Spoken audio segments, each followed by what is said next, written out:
قال الله سبحانه وتعالى في القرآن المجيد والفرقان الحميد قل إنما أنا بشر مثلكم يوحى إلي أنما إلهكم إله واحد فمن كان يرجو لقاء ربه فليعمل عملا صالحا ولا يشرك بعبادة ربه أحدا۔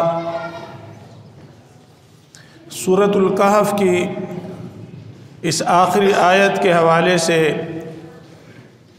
بہت ساری اہم باتیں پہلے بیان کی جا چکی ہیں۔ اس کا جو آخری حصہ ہے یہ اہمیت کے اعتبار سے بہت زیادہ اہم ہے کہ اس میں اللہ تعالیٰ نے اپنی بندگی کو خالص کرنے کا حکم دیا ہے۔ وَلَا يُشْرِكْ بِعِبَادَةِ رَبِّهِ أَحَدًا، اور اپنے رب کی عبادت میں کسی کو شریک نہ کرو۔ تو اس آیت کریمہ میں اللہ تبارک و تعالیٰ نے بڑی بنیادی سی بات یہ بتائی کہ عبادت صرف اللہ کی کرو، اور دوسری بات یہ بتائی کہ عبادت اللہ کے لیے کرو، اللہ کے علاوہ کسی اور کی عبادت شرک اکبر ہے، اور اللہ کی عبادت کسی اور کے لیے کرنا شرک اصغر ہے۔ تو شرک بڑا ہو یا چھوٹا ہو، دونوں سے اجتناب لازم ہے۔ اگر کوئی بندہ آگ سے بچنا چاہتا ہے، فمن کان یرجو لقاء ربہ، آخرت میں اپنے رب سے اس حال میں ملاقات کرنا چاہتا ہے کہ اللہ اس پر راضی ہو اور وہ آگ سے بچ جائے اور جنت میں داخل ہو جائے، تو اس کی زندگی کا محور یہی ہونا چاہیے، اسی کے گرد اس کی زندگی گزرنی چاہیے کہ عبادت صرف اللہ کی کرنی ہے، اللہ کے علاوہ کسی اور کی عبادت نہیں کرنی، اور عبادت صرف اللہ کے لیے کرنی ہے، کسی اور کی خاطر نہیں کرنی۔ عمل کی قبولیت کی جو اساس ہے، جو بنیاد ہے، اس میں دو باتیں بہت اہم ہیں۔ فضیل بن عیاض رحمہ اللہ سورۃ الملک کی آیت کی تفسیر میں بیان کرتے ہیں، یہ آیت الذی خلق الموت والحیات لیبلوکم ایکم احسن عملا وہو العزیز الغفور۔ اللہ وہ ہے جس نے موت اور زندگی کو بنایا ہے، پیدا کیا ہے، تاکہ یہ جانچ لے کہ تم میں سے کون ہے زیادہ اچھے عمل کرنے والا، اور وہ غالب ہے اور بہت زیادہ بخشنے والا ہے۔ اس آیت کی تفسیر میں فضیل بن عیاض رحمہ اللہ ارشاد فرماتے ہیں، ہوا اخلصہ و اصوبہ، کہ وہ خالص ہو اللہ رب العالمین کے لیے، و اصوبہ، اور صحیح ہو، درست ہو۔ عمل کب قبول ہوگا؟ اخلصہ و اصوبہ، کہ وہ خالص ہو اللہ کے لیے، وَأَصْوَبُهُ، اور عمل بالکل درست ہو، شریعت کے مطابق ہو۔